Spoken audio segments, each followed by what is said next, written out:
Hey, we're nerds. Today is Monday, November 18th, and it's Ink Slinging Monday.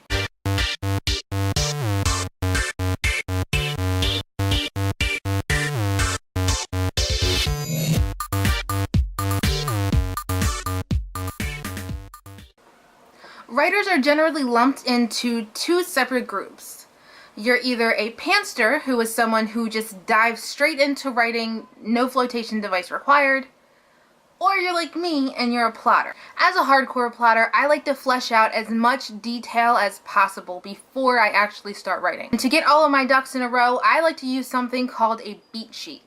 A beat sheet is essentially a blueprint for your story. A beat sheet breaks down your plot into 4 main parts. Each of those main parts have subparts. When you put them all together, you have a well-rounded story. The first part is called the setup, and it does just that. In the setup, you want to have the opening image, a hook, and the first plot point.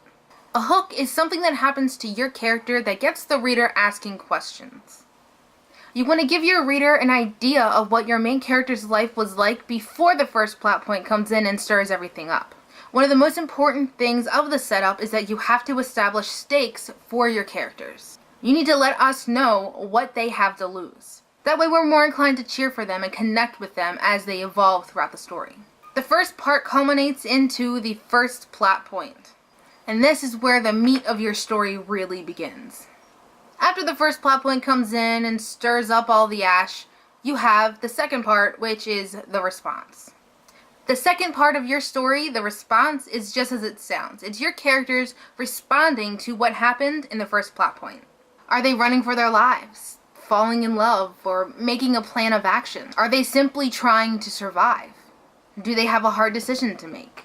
In the response section, you want to have your first pinch point, which is where your antagonistic force shows every ounce of evil that it can muster. Now, their initial response to that first plot point might be entirely different when you get to the very end of the response part, which is the midpoint. This is generally the very center of your book. The midpoint is where your characters start to come to terms with a conflict.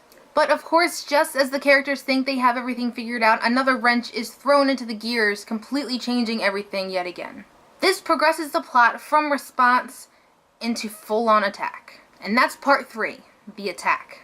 At this point, your character's done stumbling around, trying to find its way, and it's made a decision, and it's ready to take action.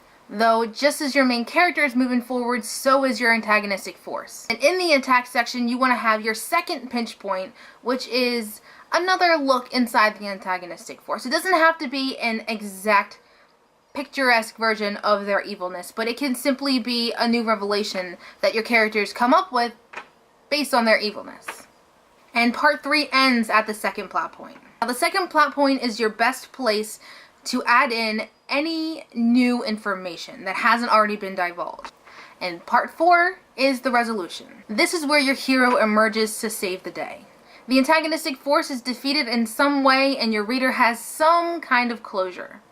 If you are a hardcore plotter like me, I highly suggest you check out storyfix.com, and I will post a link in the below of all of his story structure series of blog posts that you can read and you can go through and start putting together your very own beat sheet. Now, it's really important to take in mind that just like any other writing process, this may not work for you as much as it works for me, and you don't have to follow the directions to a T. If you want to change up a few little things in each part, go for it. It's your story. You know how you want to tell the story. Thanks for watching, and tune in on Sunday at 7 p.m. Eastern Standard Time. We will be talking about the stigma placed on young adult readers. And as always, stay classy. Also, really fast, I want to remind you to sign up for Pen & Muse's 12 Days of Christmas Showcase. The short stories are due by December 1st, so make sure you check the link in the box below and sign up, and it's going to be awesome.